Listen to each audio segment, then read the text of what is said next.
Cadê meu celular? Eu vou ligar pro 80. Cadê meu celular? Eu vou ligar, eu vou ligar, eu vou ligar, eu vou ligar, eu vou ligar. Ninféias apresenta Pílulas Feministas.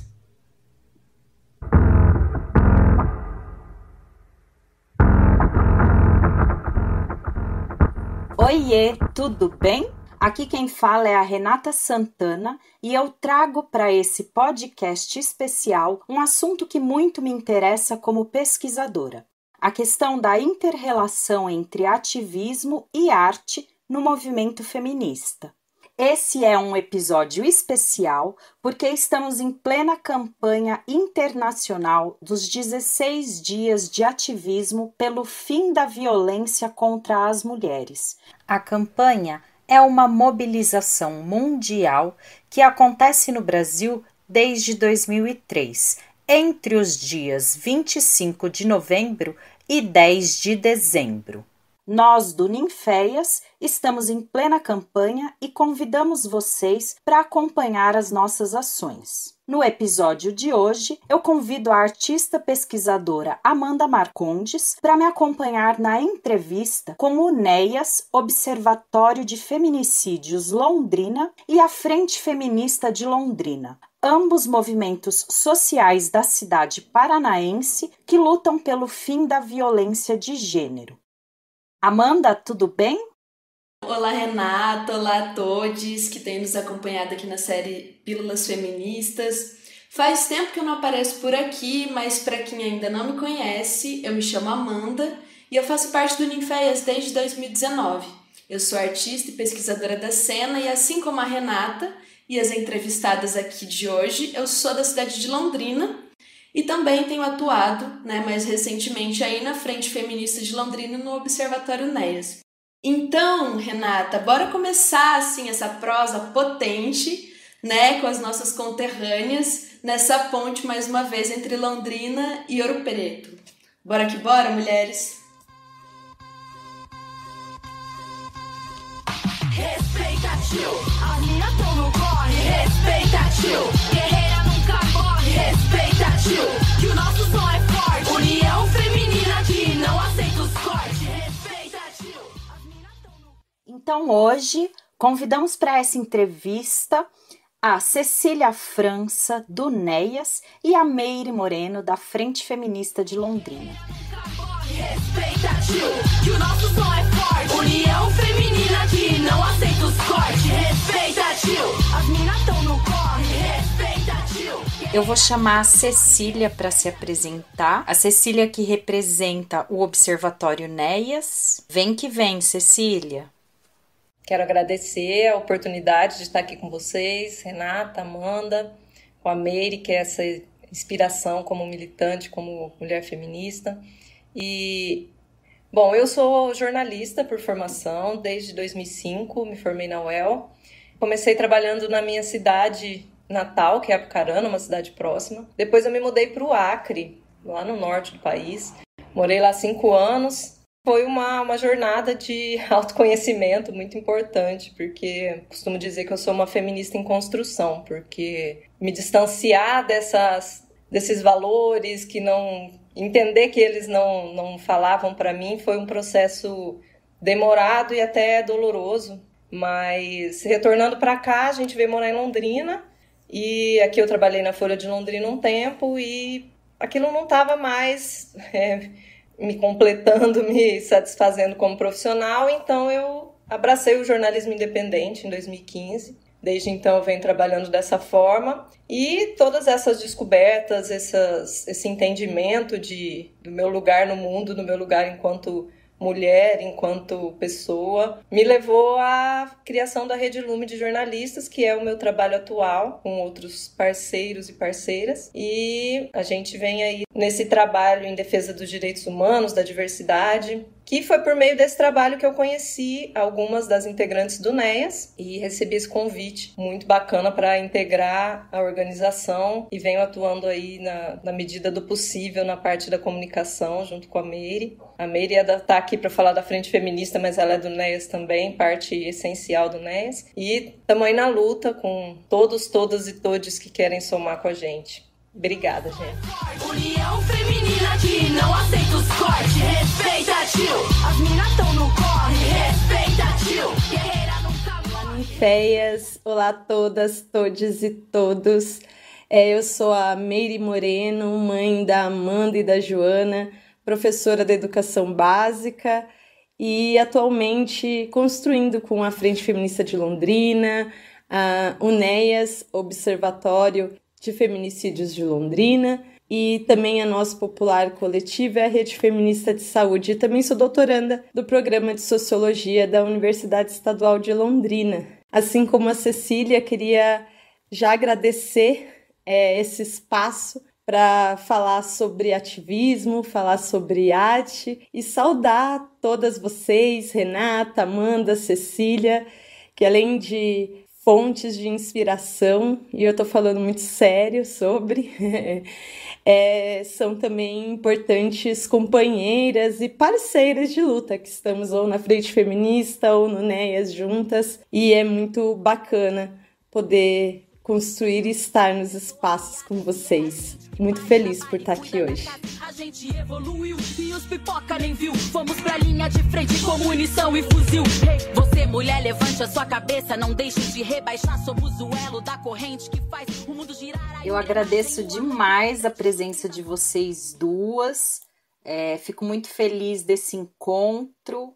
A gente vai tratar de um assunto muito importante para todas nós, para a vida de todas nós, e para mim é um prazer imenso tê-las aqui, reencontrar a Frente Feminista agora, partilhar dessa tarde aqui com vocês.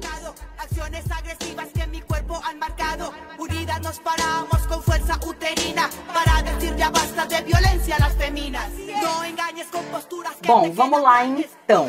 Eu vou pedir para vocês contarem pra gente que está escutando vocês um pouco da história dos coletivos de vocês. Eu queria saber, primeiro, vou começar com a Cecília, como é que surgiu o UNEAS? O UNEAS é uma organização ainda recente, né? Começou esse ano. Lá em janeiro, mulheres feministas, junto com a Frente Feminista, começaram uma mobilização de justiça por NEA. Eles levantaram essa hashtag nas redes sociais, foi uma grande mobilização em torno do caso da Sidneia Mariano. Para quem não conhece a história, a Neia, como ela era chamada, foi vítima de feminicídio, na época um feminicídio tentado, mas a Neia, em 2019, ela sofreu essa agressão que a deixou presa a uma cama. No sentido social, foi um feminicídio consumado já naquele momento, porque a Neia ficou sem qualquer possibilidade de interação social, dependendo de cuidados 24 horas. E o agressor foi julgado no início de fevereiro deste ano, e houve essa grande mobilização em torno do caso. A Meire participou ativamente disso, com vigília, e houve essa condenação do agressor na ocasião. A partir daquilo, que elas me relatam, né? A Silvana Mariano, que é integrante do NEAS, é a irmã da Neia. Elas sentiram a necessidade de dar visibilidade para todos os casos, como o caso da Neia teve, porque foi um caso com bastante apelo. Elas conseguiram bastante cobertura em cima disso. E a gente sabe que casos, especialmente de feminicídios tentados, em que a vítima sobrevive, eles acabam não tendo a mesma repercussão dos casos de feminicídio consumado. E aí, sentindo que havia essa necessidade de divulgar isso socialmente e de tornar isso até para os registros, transformar isso em memória da cidade de Londrina. Felizmente não temos só memórias positivas. E aí surgiu essa necessidade de se criar uma organização. A partir daí surgiu o NEAS, e a gente tem aí, fazendo parte desse coletivo, advogadas, sociólogas, antropólogas, professoras, artistas, eu como jornalista, outras jornalistas também. E aí a gente está nessa construção. Então eu posso dizer que o NEAS ele é ainda muito recente, a gente já tem algumas conquistas que a gente pode pontuar, mas ainda está sendo construído. A intenção maior é a gente, a partir da visibilidade desses casos, a gente trabalhar aí numa construção social em que a gente consiga eliminar, é um pouco utópico dizer eliminar o crime de feminicídio, a violência de gênero, mas reduzir, pelo menos, né? A gente vem aí nesse caminho ao longo desse ano de 2021. É uma iniciativa bem importante, né? Você fala essa coisa da memória, de trazer essas memórias, e eu acho essencial que a gente destaque essas memórias, né? Porque o feminicídio ainda, em muitos casos, é naturalizado, é visto como uma responsabilidade da mulher que sofreu a violência, da pessoa que foi assassinada ou que tentou se assassinar, né? E muitas vezes essas memórias são apagadas. Então, acho muito importante também a gente conquistar esse espaço da memória também, porque é um espaço político, né? Sobretudo político.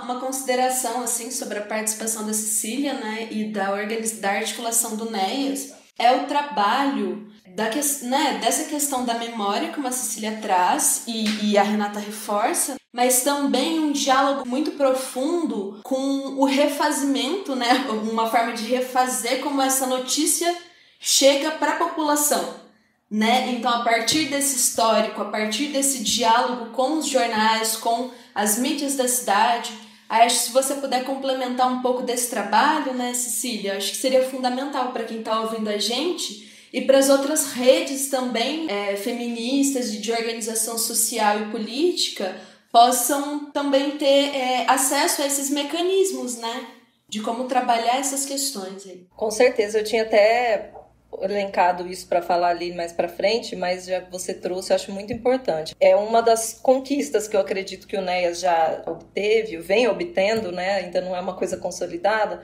a gente conseguir inserir determinados discursos, mudar determinados discursos por parte da imprensa, porque a cada caso de feminicídio que vai para o tribunal do júri, o NEAS produz um informe, que é um material de excelente qualidade, com informação muito precisa e com uma análise sociológica de todo aquele ocorrido. E é uma socióloga e uma advogada que produzem esse informe hoje, então é um material de muita qualidade que é disparado para a imprensa antes desse julgamento, desse caso. E ele fornece um arcabouço de informações que eles não teriam. Eu, como jornalista, posso dizer, a gente não teria só tendo acesso a uma denúncia do Ministério Público, por exemplo. E aí, o que acontece? A gente tem conseguido espaços nesses programas, principalmente policiais, que são programas da hora do almoço, acaba casando ali com o momento dos julgamentos. E é uma linguagem que a gente, como mulheres feministas, como ativistas, nós não nos adequamos muito àquela linguagem que é utilizada nesses programas. Porém, a gente tem conseguido, por exemplo, falar de machismo, de sociedade patriarcal, de violência de gênero, introduzindo esses termos nesses horários que a gente entende que mexe com as pessoas, com quem está assistindo. Pô, mas eu nunca falaram isso para mim aqui dessa forma, né? Eles tratam ali a questão do punitivismo, tem que prender vagabundo e parará. Enfim, tem que ter uma pena justa? Claro que tem, não é essa a questão. Mas a gente tenta trazer todo esse cenário que resulta na violência de gênero e nessa violência máxima que é o feminicídio, né? Então, acho que a gente tem conseguido isso e estamos preparando, inclusive, uma formação para jornalistas que a Carol Avancini, que é a nossa assessora, deve ministrar e convidar os jornalistas a participarem. Como que eu devo tratar esse tipo de assunto, que termos utilizar, tirar dúvidas a respeito desses termos, o que não perguntar, o que não falar, né? Acho que é importante, a gente tem conseguido mesmo esses canais e acho que são essenciais, né? Quero destacar o papel das jornalistas feministas, Cecília, Carol Avancini, entre tantas outras, que desde que atuam no movimento feminista estiveram atentas para a linguagem, para a cobertura honesta em relação aos casos não só de violência, mas as articulações e mobilizações feministas. Muitas vezes nem o movimento social esperava, né, estar presente nos espaços que tradicionalmente são ocupados pelos reacionários, ainda mais numa cidade como Londrina. Então, destacar o papel das jornalistas, em especial, falar aqui meus agradecimentos para Cecília e para Carol Avancini na construção do NEAS e do movimento feminista, porque se não fossem vocês para divulgar as ações, com certeza o impacto não seria o mesmo. Agradeço, Cecília, essa contextualização. Acho, sim, essencial esse trabalho da imprensa para desnaturalizar a violência de gênero e também para popularizar o feminismo, porque a experiência já nos mostra, né, que às vezes a gente chega para algumas populações e fala sobre feminismo, a gente já é vista com uma reação às vezes negativa, já é colocada uma barreira, né, porque ainda se tem uma ideia muito enviesada do que é o feminismo, né. Muito legal essa iniciativa, muito importante para a cidade e para o combate à violência. E Meire, fala pra gente, você que assim é uma militante assim que está presente em vários espaços da militância em Londrina, né? Seja na cultura, na educação, no movimento feminista, e tá aí desde o início da construção da Frente Feminista, que é uma grande articuladora também na cidade de várias ações com outros movimentos. Fala pra gente um pouco desse início da Frente Feminista. Ai, que delícia falar sobre a Frente Feminista.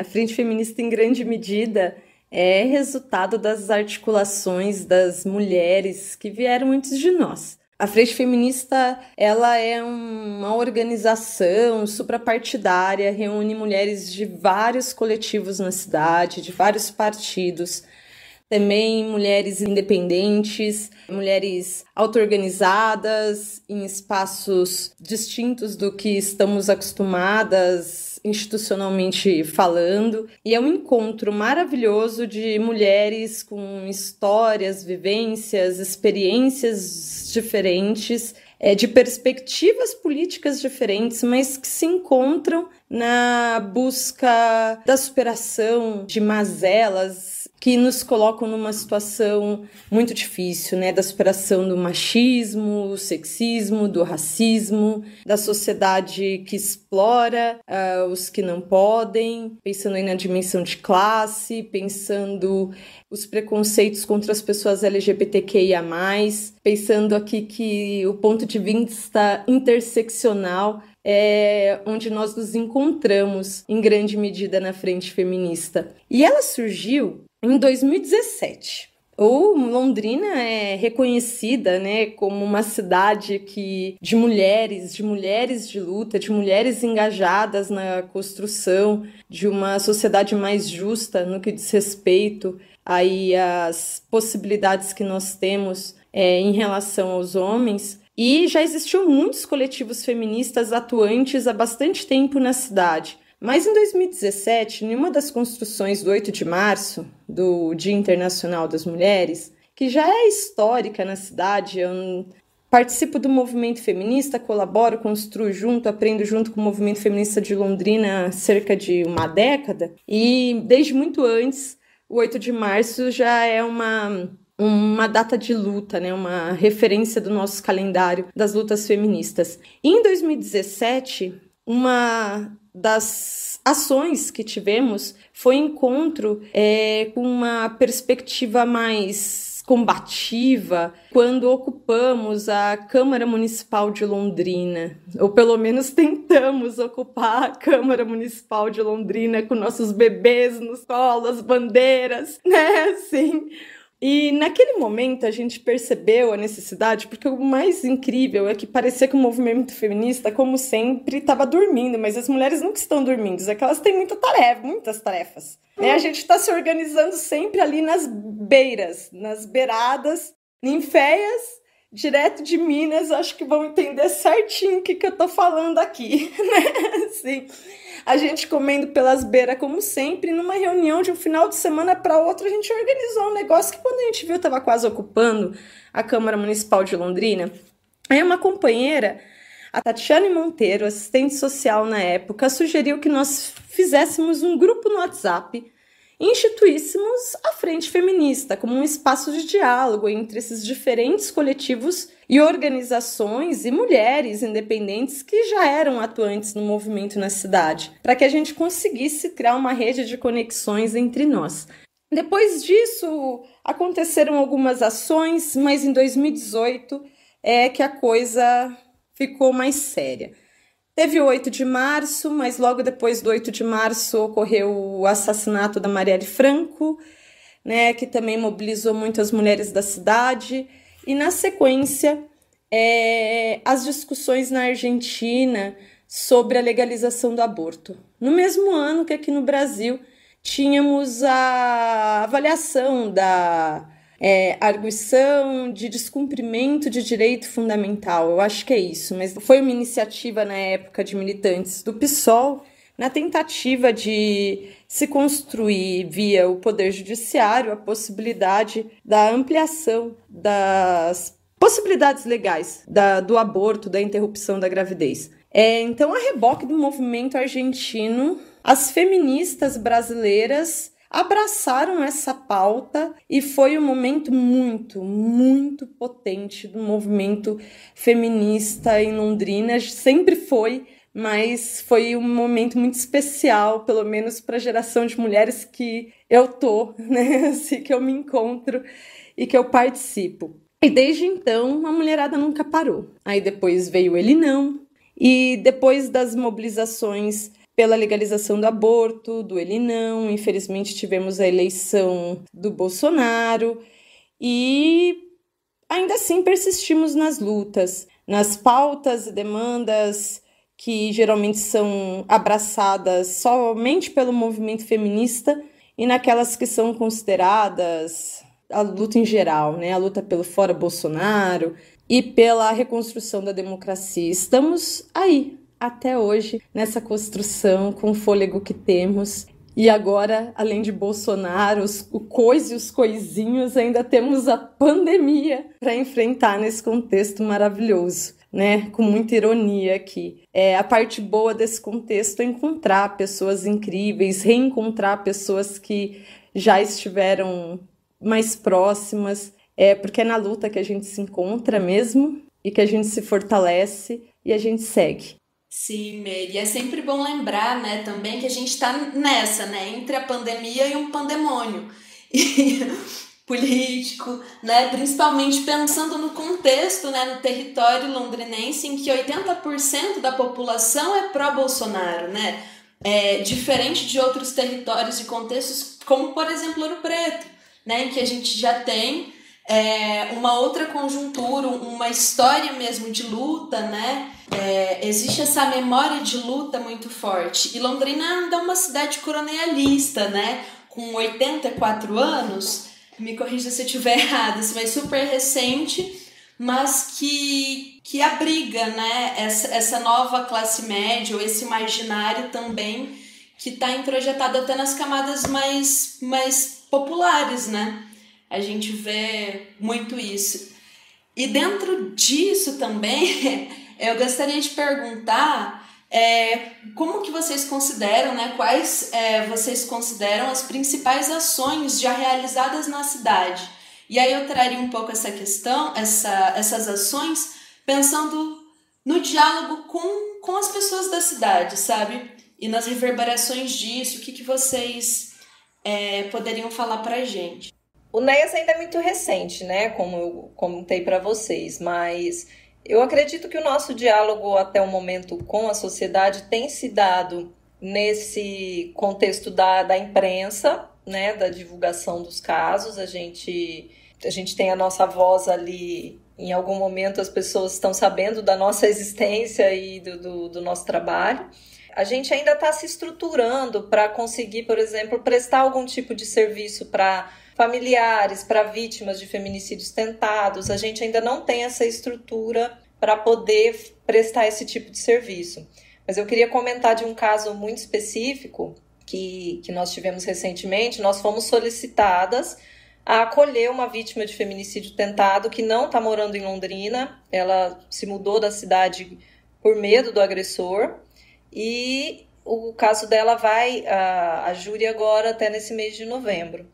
E nós fomos acionadas, vocês não podem fazer alguma coisa por essa vítima e tal. Nossa primeira atitude foi tentar acionar a rede já existente, já consolidada em Londrina e tal. E aí o que acontece? Tanto o CAN, quanto a Casa Abrigo, quanto inclusive o NUMAP, que fornece essa assistência jurídica, tem algumas limitações, como o domicílio da vítima. Se a vítima não mora mais em Londrina, ela não tem como ser atendida, não cria essa impossibilidade, que é uma burocracia e que a gente até pretende conversar no futuro, porque muitas vítimas acabam tendo que deixar a sua cidade para preservar suas vidas, né? E aí a gente se viu numa situação, o que a gente faz por essa mulher? A gente não podia simplesmente lidar com o fato de que ela não teria nenhum tipo de apoio.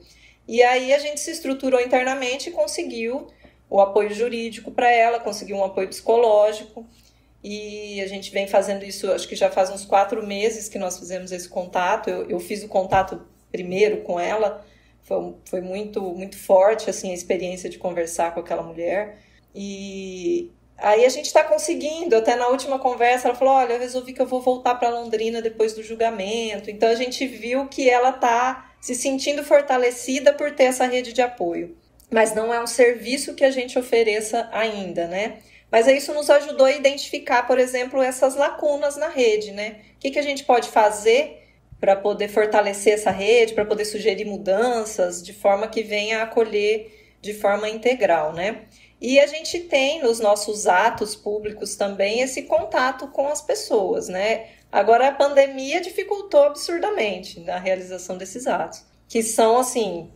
A Meire é essencial nesses atos, porque ela já é escolada de frente feminista, então os atos que a gente fez até o momento, ela é a mentora deles, assim. Acredito que a arte, nossa, fale demais para as pessoas, toque demais as pessoas, comunique muito de uma forma diferente, de uma forma que não seja aquela direta. A Amanda, a gente está contando muito com a participação dela por meio do artivismo, para que a gente consiga fazer mais ações efetivas, a gente com todo cuidado, porque nós estamos falando de pessoas que sofreram uma violência muito grande, e a gente, nós temos o nosso preceito de sempre falar, por exemplo, casos de vítimas de feminicídio tentado, conversar com a vítima, se possível. Tendo a anuência dessa vítima, nós fazemos um ato, ou tendo a anuência da família, em casos da vítima de feminicídio consumado. Porque a gente não quer, de maneira alguma, incorrer no risco de revitimizar essa mulher, que é, inclusive, uma das questões que a gente, quando assiste um julgamento, a gente está sempre ali de olho aberto para monitorar, para identificar situações de revitimização. Não vamos ser nós a promovermos uma ação dessa, né? Então, a gente acredita que no pós-pandemia a gente vai conseguir ter um contato maior. Nós fomos instigadas aí pelo juiz da vara ele é da vara criminal, né? 2 das nossas integrantes estiveram em reunião com ele, e ele nos instigou a trabalhar mais na prevenção e tal, que é um dos nossos objetivos, mas como eu disse, a gente ainda tem uma dificuldade de estrutura, né? Somos poucas mulheres, todas atarefadíssimas. A gente está pensando em fazer atos fora dos julgamentos, por exemplo. A gente até comentou isso por cima no grupo com a Amanda, da gente pensar em ações que venham levantar essa pauta fora de um julgamento. Vamos levantar a pauta na sociedade, vamos fazer um ato no centro, né? Vamos pensar em coisas assim, que certamente a gente teria que contar aí com o apoio da Frente Feminista, mas são coisas para a gente pensar no próximo ano. Hijos de los pueblos, cambiar este sistema es la apuesta colectiva. Pero déjame decirte, te falta perspectiva. Discursos amañados encarnando el patriarcado. Acciones agresivas que mi cuerpo han marcado. A Frente Feminista de Londrina é muito conhecida pelos atos de rua, né? Muita gente conhece a Frente Feminista não só pelos atos que a própria Frente Feminista constrói, mas também pela participação das mulheres que compõem a frente na construção de outros atos. Não é só de ato de rua que se faz a luta. E a Frente Feminista já fez muita coisa nessa cidade, embora às vezes as mulheres, eu me coloco nesse balaio, a gente pense que a gente tem feito pouca coisa. A Frente Feminista é composta essencialmente por mulheres trabalhadoras, muitas mães, muitas pesquisadoras. A dificuldade da dupla, tripla jornada de trabalho muitas vezes inviabiliza possibilidades mais efetivas de participação. Mas ainda assim, desde 2017, a Frente Feminista tem construído muita coisa e dado continuidade às lutas das que vieram antes de nós. Além dos atos de rua, a Frente Feminista apoia e constrói campanhas de solidariedade na tentativa de ajudar mulheres que estejam em situação precaríssima de vulnerabilidade social, individual, e tem um papel muito importante na cidade no controle social de políticas públicas. A Frente Feminista participa de conselhos municipais de políticas públicas, tem cadeira no Conselho Municipal de Promoção da Igualdade Racial, e ativistas de coletivos que compõem a Frente Feminista participam de outros conselhos, como, por exemplo, citar aqui a Amanda Gayon, que participa do Conselho Municipal do Direito das Mulheres, pelo EVA Coletivo Feminista, da Rede Feminista de Saúde, que também integra a Frente Feminista de Londrina e que também está presente no Conselho Municipal do Direito das Mulheres. Além disso, a Frente Feminista participou de várias audiências públicas, principalmente aqueles que envolviam o debate intenso que aconteceu sobre a inclusão ou, na tentativa dos reacionários, a exclusão dos termos gênero e sexualidade dos documentos orientadores de políticas públicas, em particular das políticas educacionais e também das políticas de saúde. Participa também de conferências de políticas públicas. Estivemos presentes na Conferência Municipal de Saúde, Conferência Municipal de Educação, Conferência Municipal LGBTQIA+, Conferência Municipal do Direito das Mulheres, da Promoção da Igualdade Racial. Muitas mulheres que compõem a Frente Feminista participaram das eleições, na tentativa também de buscar nas instituições espaço para levar a público as vozes e demandas das mulheres de vários partidos diferentes, mas todas alinhadas com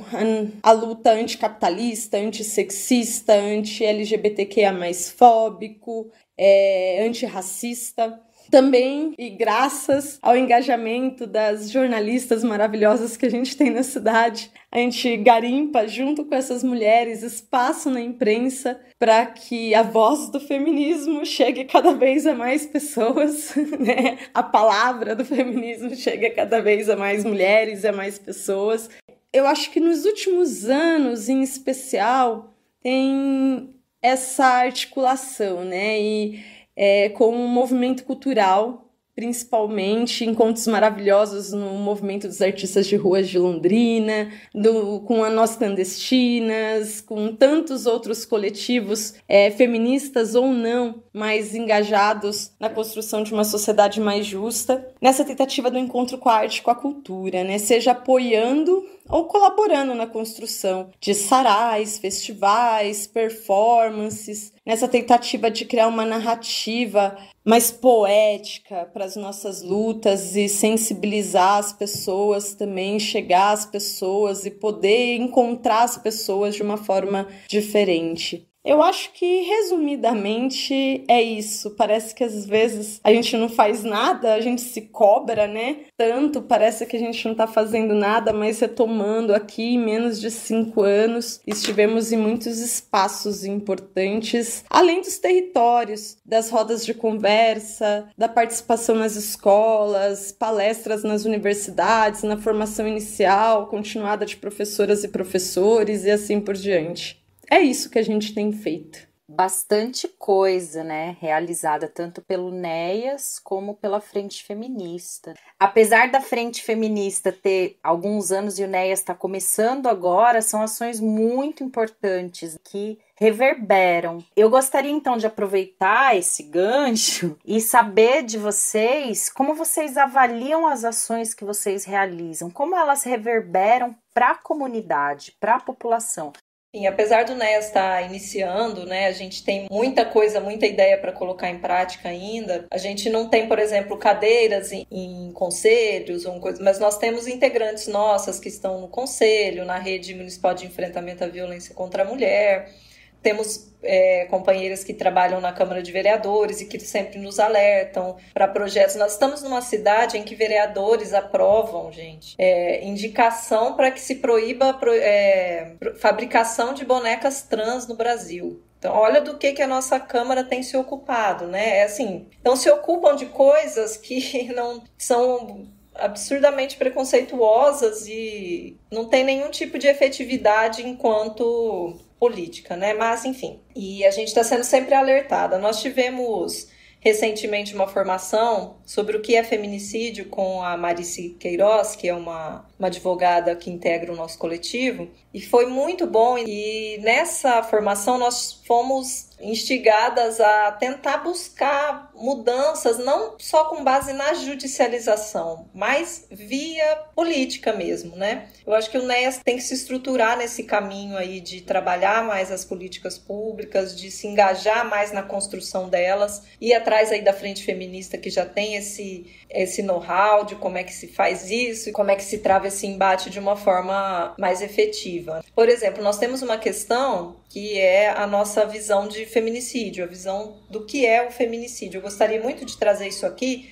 porque a gente está pensando em como divulgar isso para a sociedade, em como levar isso como uma discussão para o judiciário. Na nossa visão, nem dependeria de uma mudança na legislação, mas alguns especialistas que a gente já ouviu acreditam que sim.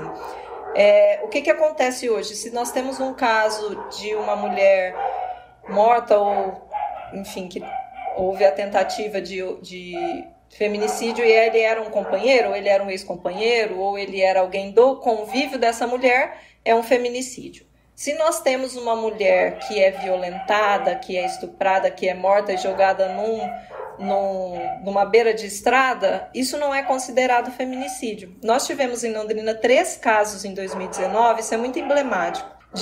Exatamente isso que eu comentei. As mulheres foram estupradas, foram mortas e jogadas em beiras de estrada. Isso não foi investigado como um feminicídio.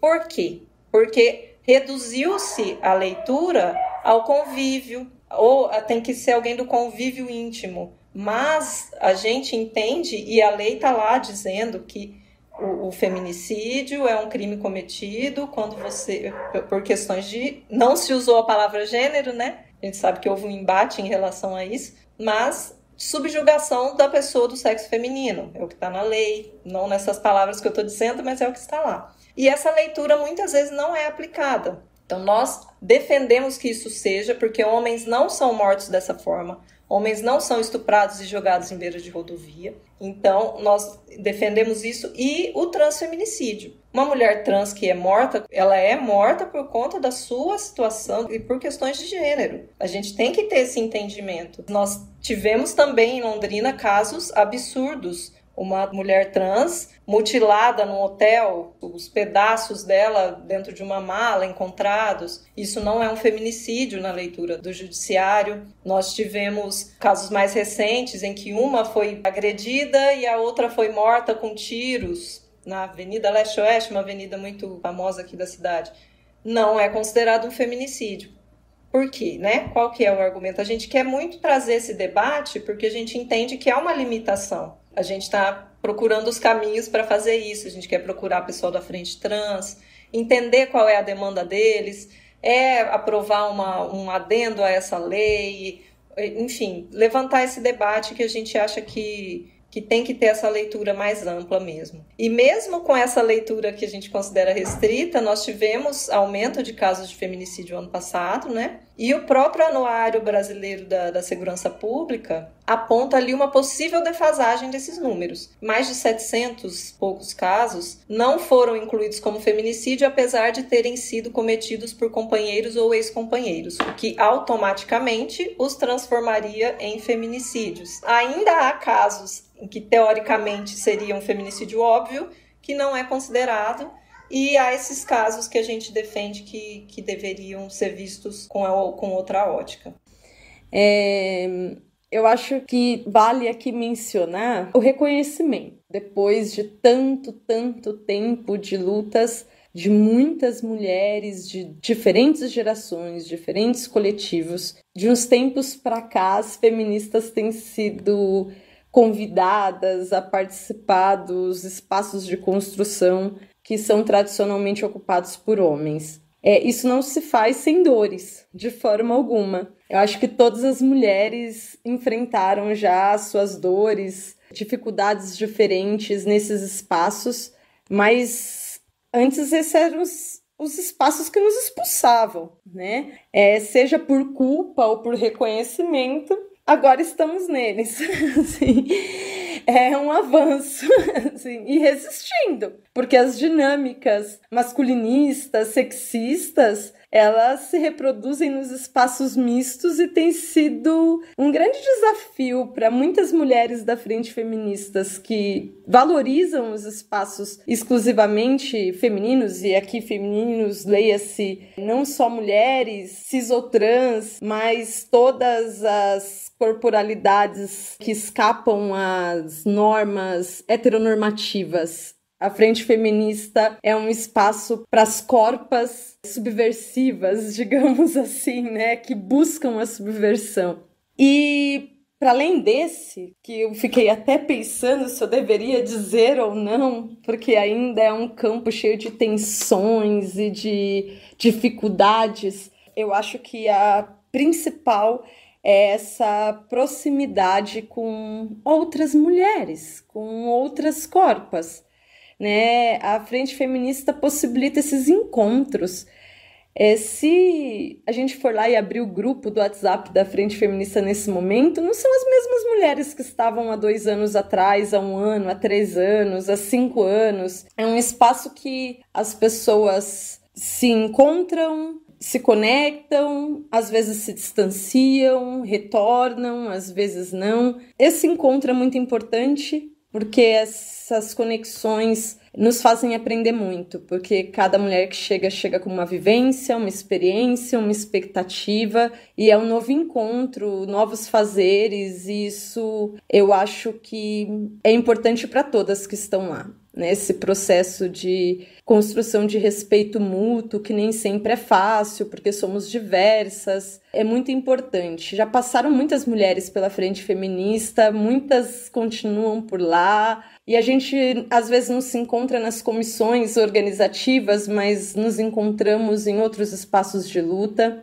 E esse encontro entre mulheres que, para além de feministas, são mulheres no seu cotidiano, que trabalham, que têm filhos, que precisam sustentar a casa, manter as contas em dia, estudar e correr. E faz-me lembrar aquela pergunta, né, que ela é muito importante, porque nos leva à autorreflexão, a tal da autocrítica, que é com quem a gente está conversando, né? O feminismo chega para quem?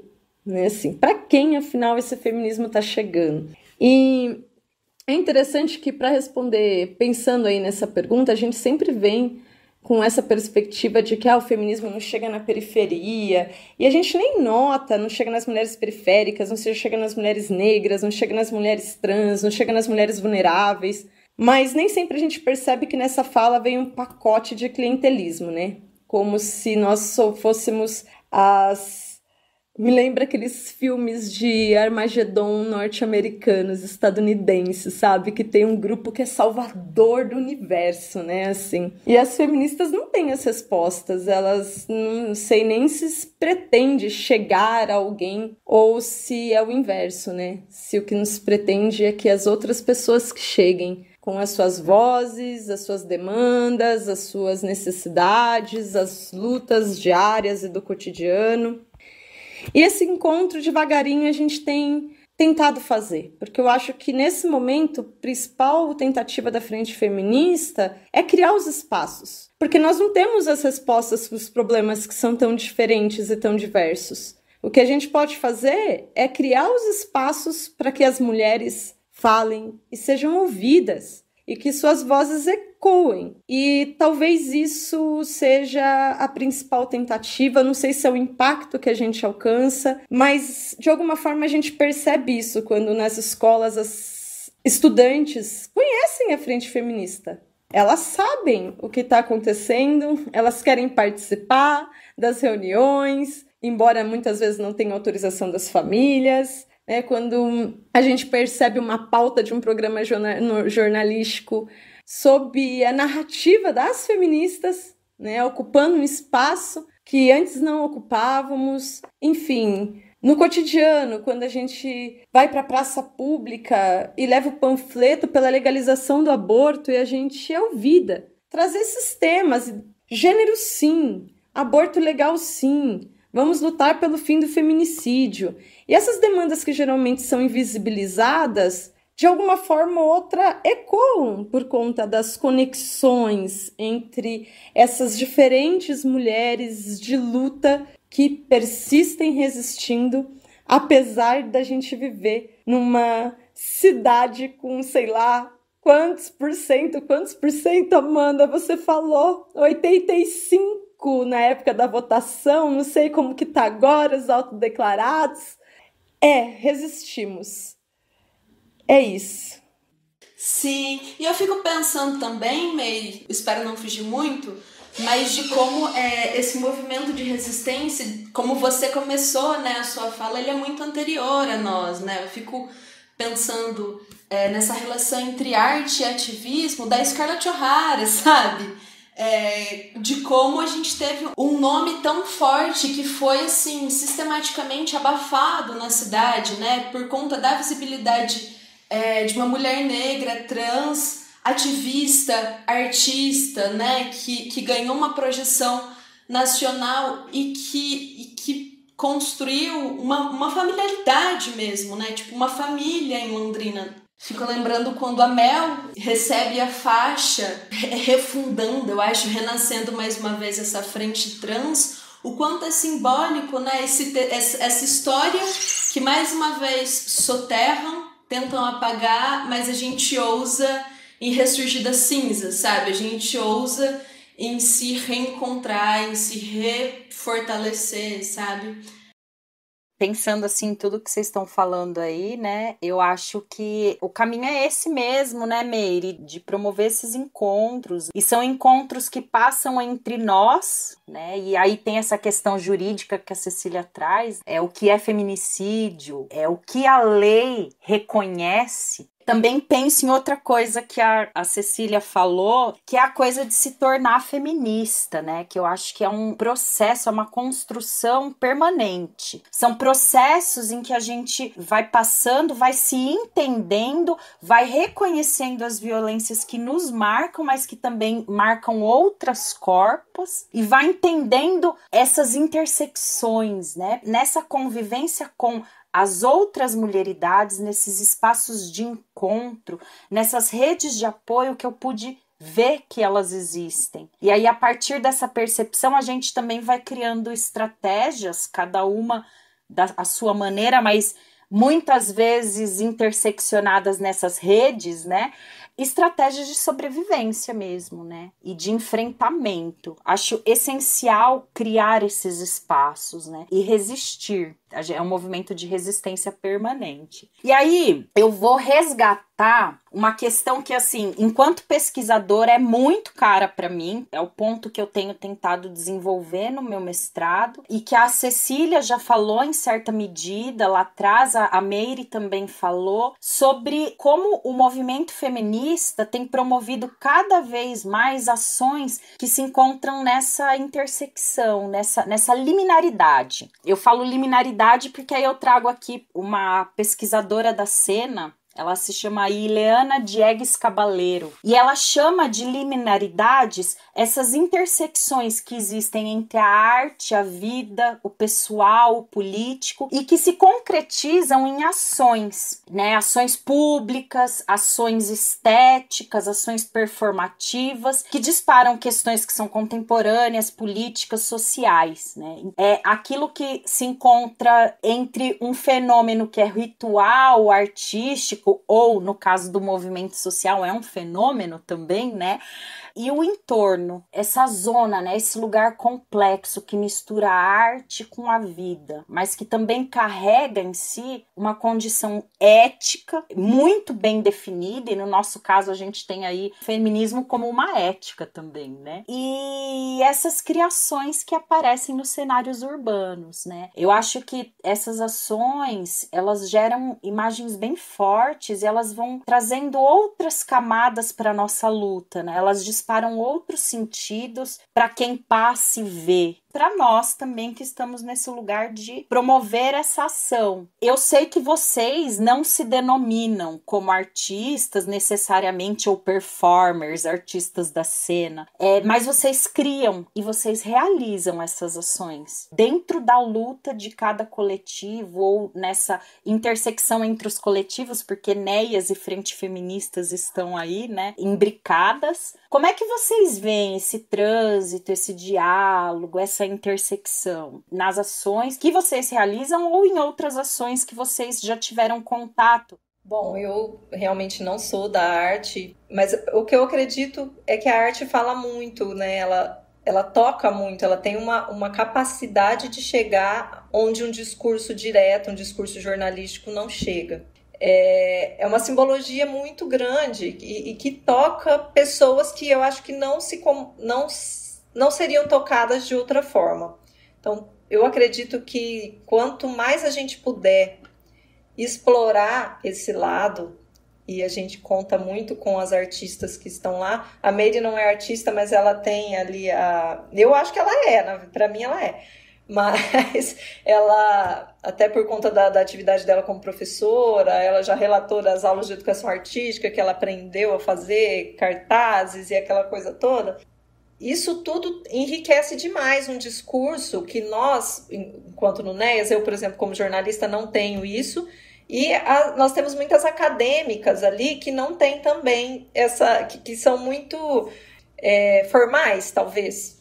E quando a gente tem um grupo muito formal, a gente acaba gerando um certo receio, talvez por parte do público em geral, né? E a arte, ela tem a capacidade de quebrar essas barreiras e de falar com essas pessoas. Então, do meu ponto de vista de participante disso e admiradora, eu acredito que quanto mais a gente puder utilizar disso, dessa capacidade que vocês têm enquanto artistas de nos comunicar de uma forma diferente, de nos sensibilizar de outra forma, certamente nós vamos ter muito mais possibilidade de fazer nosso discurso chegar. Até porque não descentralizar ações? Não chega na periferia? Vamos levar para a periferia, vamos até a periferia, né?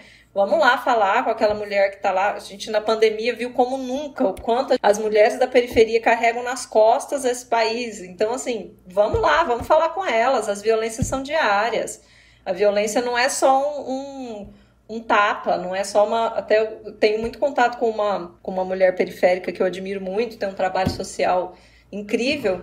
E ela fala, gente, não ter comida na mesa para dar para o seu filho é uma violência. Isso tem que ser encarado como violência. E é uma mulher periférica que ela não é uma acadêmica, ela não é uma pesquisadora, e eu não estou aqui criticando as pesquisadoras, por favor, mas ela tem essa vivência. Vamos trazer a vivência dela, vamos conversar com ela, vamos comunicar da forma com que ela entende, com que ela compreende, né, para a gente poder falar cada vez mais para todo mundo que está interessado. A gente está falando, quem vai nos ouvir vai aprender, aí já é da leitura de mundo de cada um, né? Mas quem sabe a gente não consegue mudar um pouquinho, entrar ali no mundo do outro e mostrar uma nova forma de construção social, né? Gente do céu, eu vou cantar uma coisa para vocês.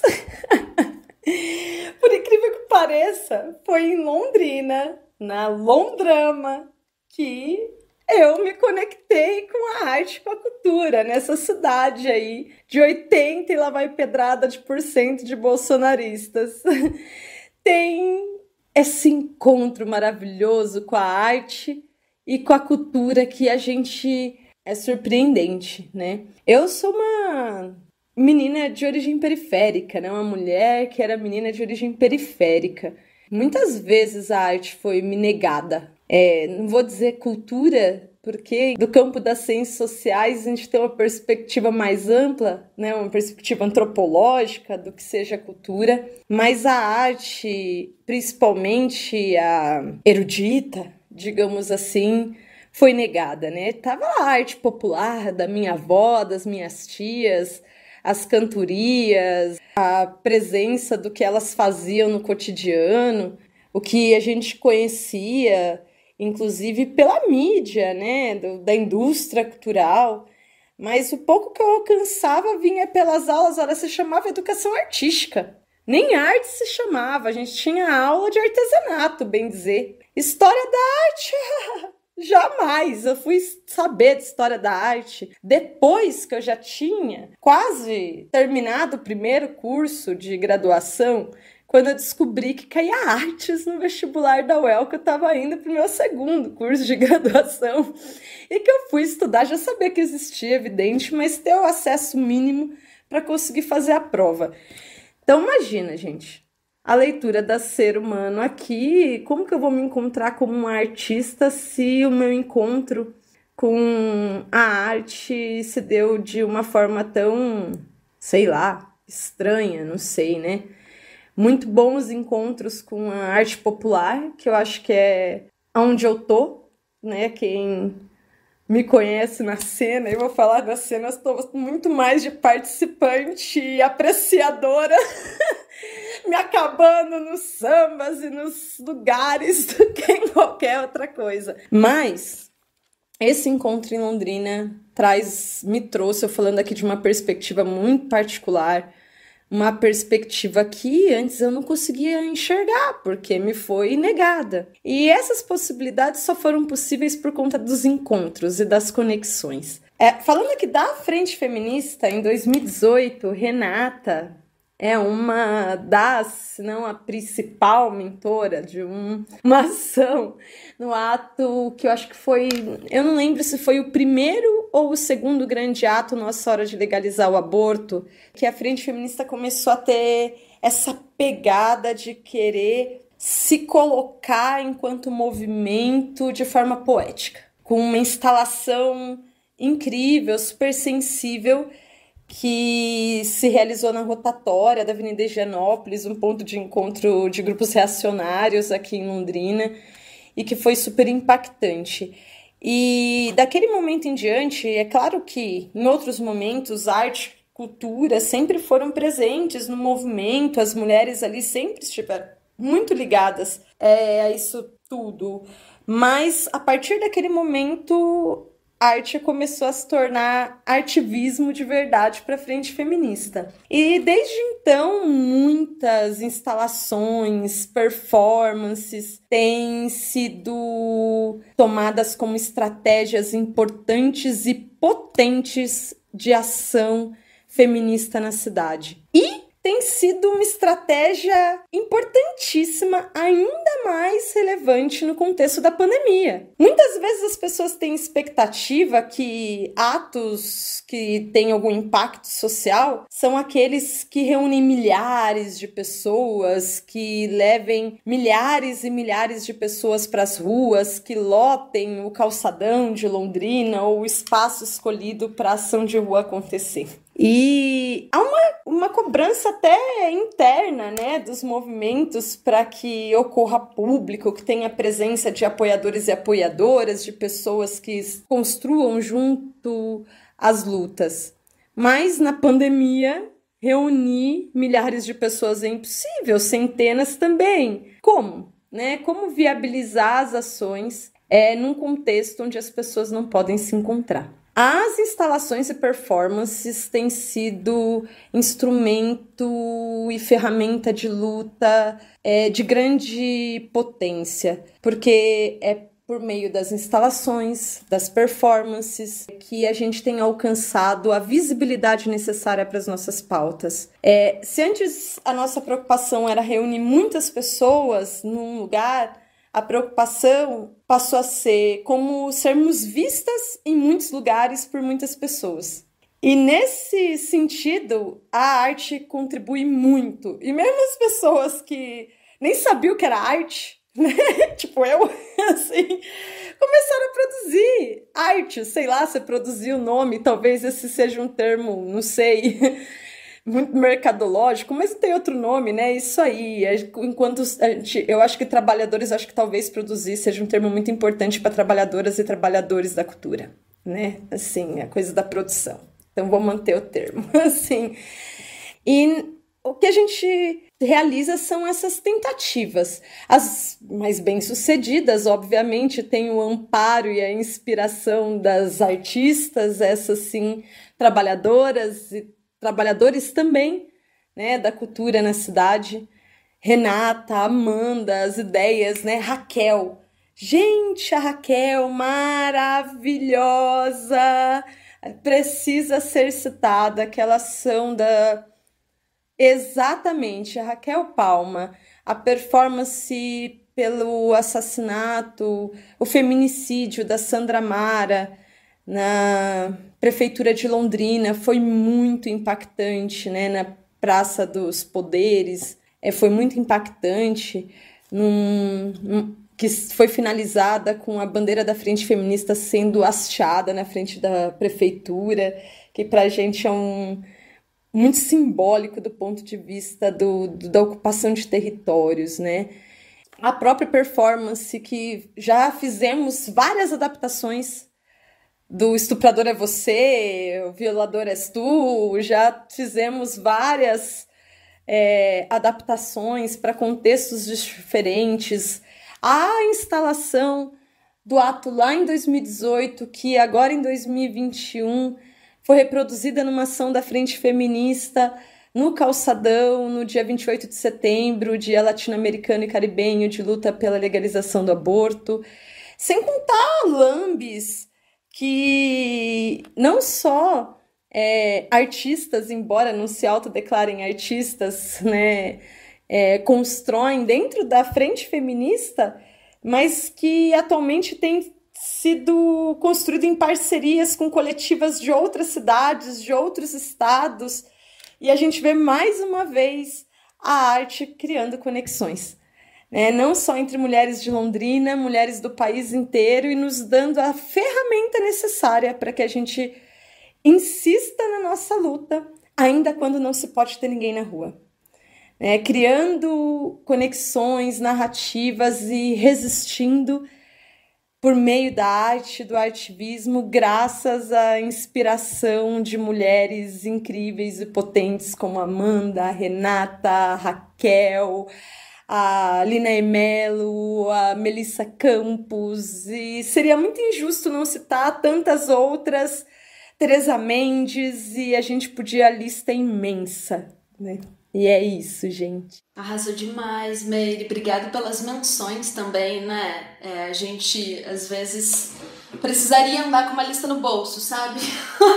Mas fico muito contente com essa percepção mesmo, né, de vocês. E eu lembro muito, né, tem uma tese da Cláudia Paim, que ela entrevista um grupo, né, de artistas, né, como separar, a gente olha arte conceitual no Brasil e a gente vê uma ditadura do lado, mas a gente vê uma diferença entre estar dentro de um teatro e das pessoas que se propõem a colocar essas corporeidades sensíveis na rua, né, a gente vê um extrativismo cultural entre uma oficina de cavalo marinho que está num setor restrito e numa vila cultural de resistência, mestres e mestras, né, do cavalo marinho trocando com as pessoas. Daí a gente se pergunta o que é artista, sabe? O que é ativista? Onde, em que momento que a gente separou essas questões, né? E aí na Cláudia Paim o moço fala que, você fazer uma horta é você ter uma ação artística, né? É você realizar uma ação artística, você intervir no mundo, né? A gente precisa agora de Sueli Ronick para lembrar a gente, né, que o corpo está anestesiado, que esse corpo está mutilado e que intervir nesse campo social de uma forma sensível é reativar essa potência de vida, né? Que é o que está sendo nessa última fase aí desse capitalismo decrépito. Ele se alimenta da crise, ele se alimenta dos corpos viventes. E imagina então dos corpos das mulheres, das pessoas pretas, pobres e periféricas, que é quem tá fazendo o concreto que sustenta, né? Essa calcificação toda. Então é bom ter pessoas, né, mulheres feministas, sobretudo, que estejam nesse front e nestes tantos outros com a gente, né?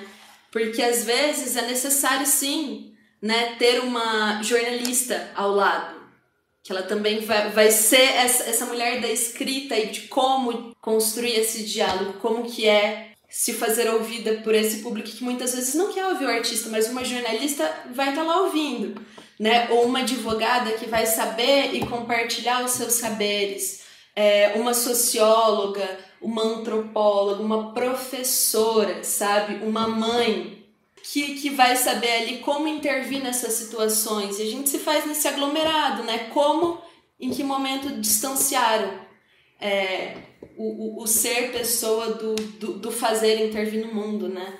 Você fazer uma comida com o que tem na geladeira não é criar?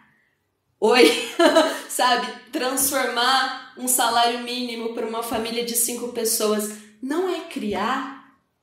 Sabe? Sem romantizar a pobreza, mas assim, não é você inventar, não é você tentar se manter viva no mundo, pros seus, com os seus. Então, agradeço demais, assim, a fala de vocês, porque, de fato, é o que dá ânimo, né? Pra gente, enquanto artista que não está, né, que tenta perfurar cada vez mais essa bolha, é onde a gente encontra os nossos pares, assim. E como a gente está tendo que ser criativo nesses tempos pandêmicos e de pandemônios. Haja criatividade. Eu acho que é a primeira vez na vida que, de fato, eu me sinto artista. É aquilo, né? Tipo, a gente não consegue existir num mundo no qual a gente não possa imaginar, né?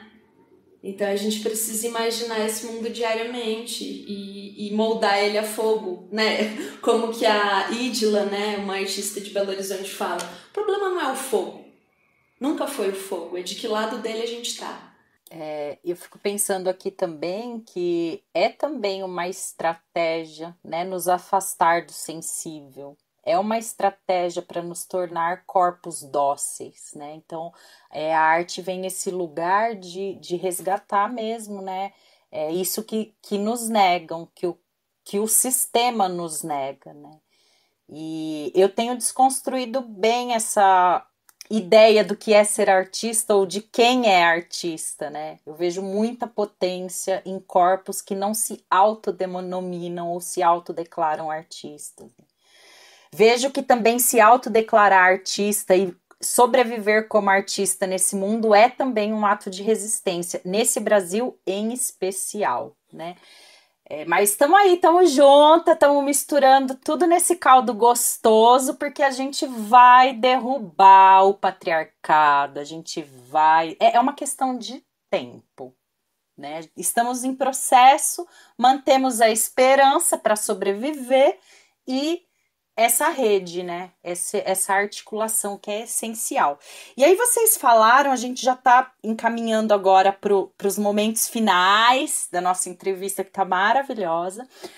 Mas vocês falaram sobre a pandemia em vários momentos, né? E a pandemia, ela impactou demais todas nós, de diversas formas. Quais são os principais desafios que vocês, enquanto movimento social, estão enfrentando, especialmente nesse momento de pandemia, né? Que a gente sabe que o impacto está sendo muito grande para as mulheres, principalmente aquelas que estão em situação de vulnerabilidade e violência de gênero. O que eu acho que é importante a gente lembrar, nós estamos aqui falando de 2 coletivos que são formados essencialmente por mulheres, para mulheres, pensado para mulheres ou pessoas que têm aí, performem uma feminilidade.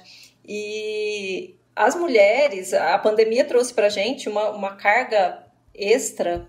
Eu como mãe, Meire como mãe, mesmo quem não é mãe, tivemos atribuições de cuidados que não estavam previstas, tivemos, quem tem filho em idade escolar, tivemos filhos em casa durante quase 2 anos e nós temos os nossos trabalhos e, enfim, toda a nossa jornada, que já é uma jornada muito, muito puxada, jornada tripla, mesmo quem tem um companheiro participativo uma companheira, é uma jornada pesada. Então, a pandemia, ela trouxe, assim, uma carga muito pesada para as mulheres e não só de trabalho, mas uma carga emocional que às vezes a gente não comenta e isso não é falado. As mulheres periféricas, elas estão adoecidas, todas que eu conheço, com quais eu convivo.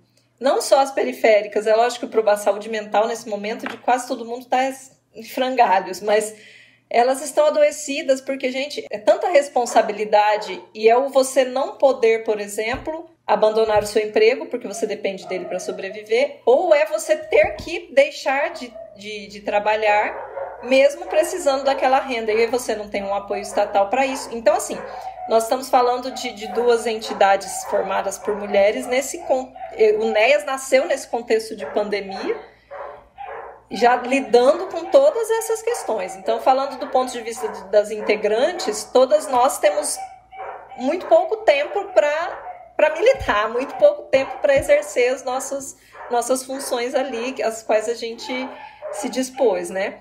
Então, eu acredito que no pós-pandemia a gente vai conseguir se estruturar muito mais nesse sentido, como organização, porque a gente vai ter um pouco mais de tranquilidade nesse sentido de carga, apesar de que essas cargas, elas continuam, uma vez que você abraça ela, é difícil de não continuar fazendo, né? Mas, enfim, muita coisa do que a gente precisou desenvolver agora esse ano, a gente vai conseguir rearranjar em 2022, esperamos, né? E lidar e nos aproximar do nosso público, né? E daí a gente sabe que, apesar o índice de feminicídio cresceu um pouco em 2020, mas a gente sabe que denúncias caíram. Por que caíram? Porque as mulheres deixaram de ser violentadas? Claro que não, elas estavam presas em casa com seus agressores. Então a gente tem noção desse contexto e a gente quer chegar nessas mulheres. E a gente quer botar o sistema para... Como é que tá o atendimento? Por que a gente sabe que muita coisa ficou trabalhando só remoto durante todo esse período. A gente entende que é uma necessidade, obviamente, de distanciamento, houve toda essa questão de saúde, mas traz um problema com o qual a gente vai ter que lidar agora no pós, com certeza, né? Então, só para ser bem breve, eu acho que eu apontaria essas dificuldades, assim. E, claro, nas ações públicas, né? Os nossos atos públicos, que a gente já comentou lá atrás, que ficaram bem limitados, mas a Meire já trouxe aí bastante sobre isso. E vou tentar ser rápida também. Bom, gente, estamos arrasadas, humilhadas, cansadas. Porque, como a gente já disse aqui antes, não é uma pandemia só, é a pandemia com pandemônio. Somamos uma pandemia de um vírus mortal com um representante no governo que é pior do que o vírus. Para as feministas brasileiras, para as mulheres, para as mulheridades, é a lástima, né? É a morte horrenda, mas seguimos na resistência e investindo na criação de novas possibilidades nesse contexto. É o acúmulo de tarefas, o impacto emocional do isolamento social, o impacto social da fome que bateu na porta de, inclusive, ativistas, do desemprego, da fome, da falta de moradia e algumas demandas que nos preocupavam, mas que não eram tão latentes, voltaram a ser latentes. E além das diferentes violências que sofremos, virou alvo da nossa luta, talvez se intensificado, porque nunca deixou de ser, né? O combate à fome, à miséria, ao desamparo, ao saneamento básico, à vacinação. É tão desgastante. E, do ponto de vista da ativista, me chama muita atenção e foi muito impactante para mim, e eu imagino que para muitas mulheres, que o espaço de construção e de luta é esse espaço do encontro e das conexões. Nos fazia muito bem, apesar das nossas pautas e temas serem muito desgastantes e tristes, o encontro era fortalecedor, né? A gente poder se encontrar nos dava forças. E de um dia para o outro, a nossa casa virou o espaço do cuidado, do trabalho e da luta. Num lugar só. E não tinha mais divisão, né? Aquela máxima de o feminismo precisa acolher as mulheres mães... Bom, agora não existe, principalmente na frente feminista e no NEAS, que tem tantas mães, só tem feminismo com as mulheres mães, só tem feminismo com criança correndo pela sala, nos encontros das câmeras, e correndo durante o trabalho, e correndo durante tudo. é um desgaste imenso, tanto do ponto de vista psicológico quanto do ponto de vista das nossas articulações e mobilizações, que a gente precisou se reinventar, correndo de romantismos sobre o que é a gente se reinventar, mas nos forçou a construir novas possibilidades, né? Novos espaços para nos encontrarmos, retomar preocupações que sempre foram importantes, mas talvez em determinado momento tenham ficado meio distantes.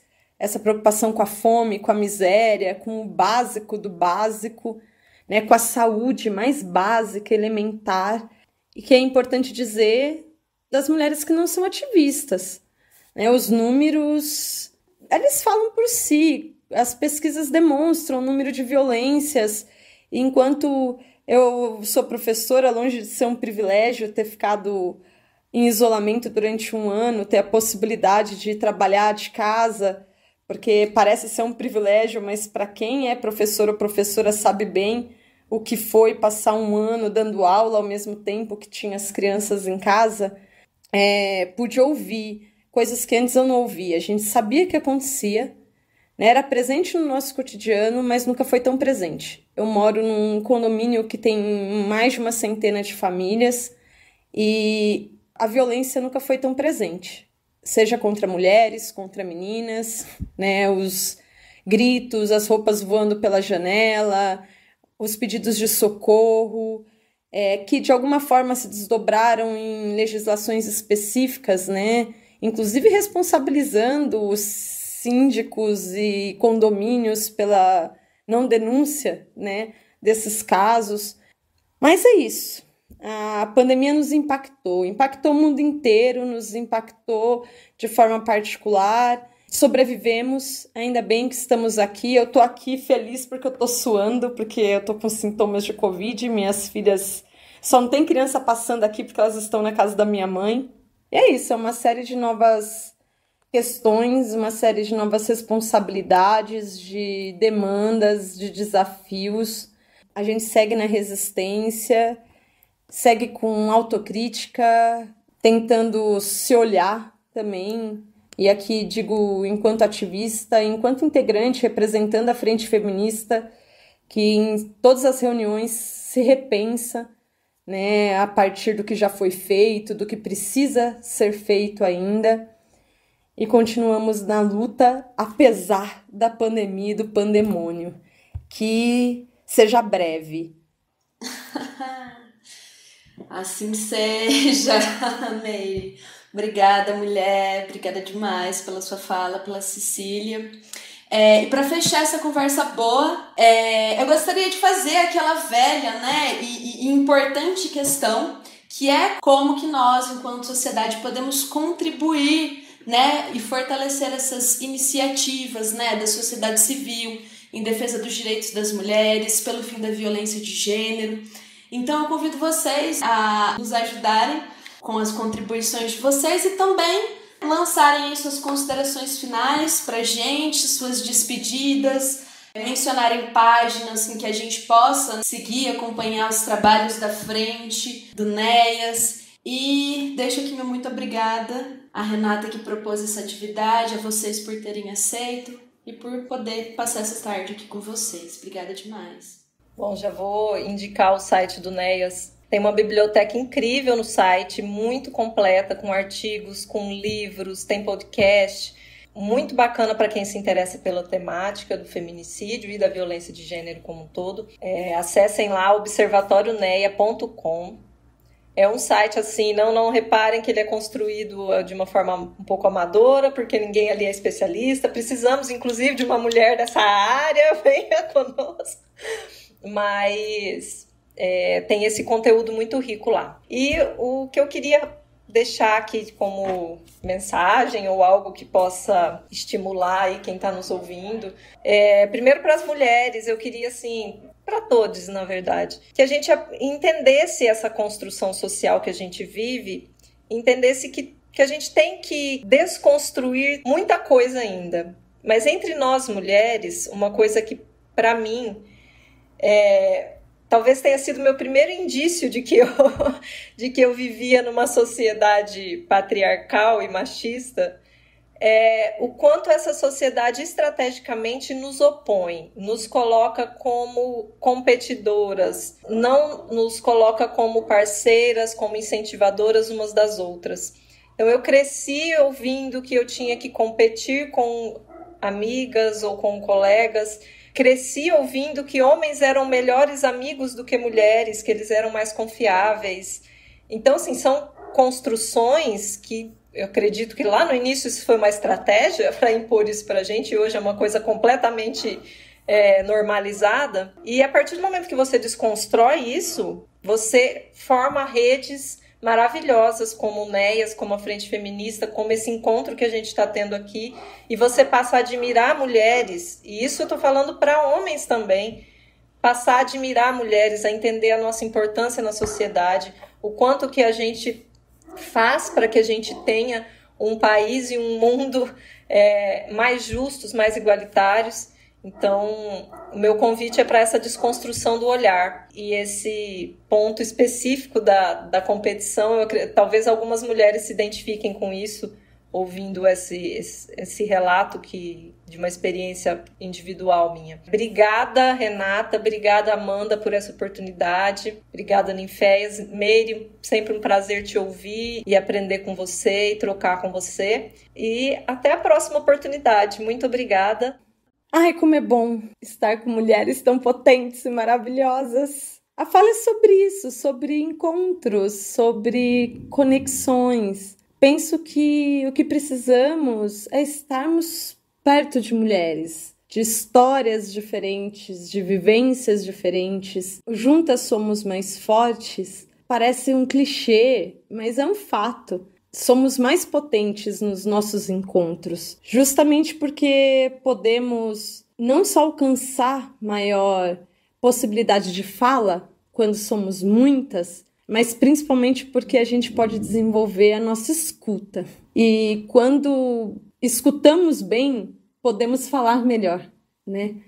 E juntas nós conseguimos falar muito melhor e muito mais alto. Então, eu acho que a nossa tarefa passa um pouco por isso. É pelo encontro com mulheres, com mulheridades, com corpas, com criar conexões. Talvez seja essa a maior tarefa da luta feminista hoje. Criar as redes de conexões entre essa diversidade de mulheres que juntas são muito mais potentes do que sozinhas. Criar espaços de escuta, de possibilidades de que a voz seja projetada com um eco muito maior. Isso a gente faz nos territórios, nos bairros, no nosso local de trabalho, no nosso cotidiano. É, de alguma forma, por meio dessas conexões e dessas redes e desses encontros, a gente possibilitar aquele minutinho da pílula feminista. Você tem um minutinho para a voz do feminismo, para a palavra do feminismo hoje. É levar a palavra do feminismo todos os dias, em todos os espaços. Ainda que nos chamem de doutrinadoras. Mas que, na verdade, é só nossa resistência, né? Para continuarmos vivas, e não só vivas. Porque a gente quer continuar viva, mas a gente quer autonomia. Autonomia sobre nossos corpos, sobre as nossas corpas, sobre as nossas vidas. A gente quer dizer, a gente quer escutar, a gente quer criar possibilidades de escuta. Eu acho que é um pouco essa a nossa tarefa. Estar em todos os espaços com a palavra do feminismo, construindo a nossa luta diária, a resistência diária, da hora que acorda até a hora que dorme, para um dia, quem sabe, não existam mais amarras para nenhuma de nós. E é um grande prazer estar com vocês. Queria finalizar agradecendo essa possibilidade. Ninféias inaugurou uma nova fase na minha vida, que é ser ouvinte de podcast. Por causa do Ninféias, a galera do Adélia já tá até produzindo podcast. Foi inspirado em vocês.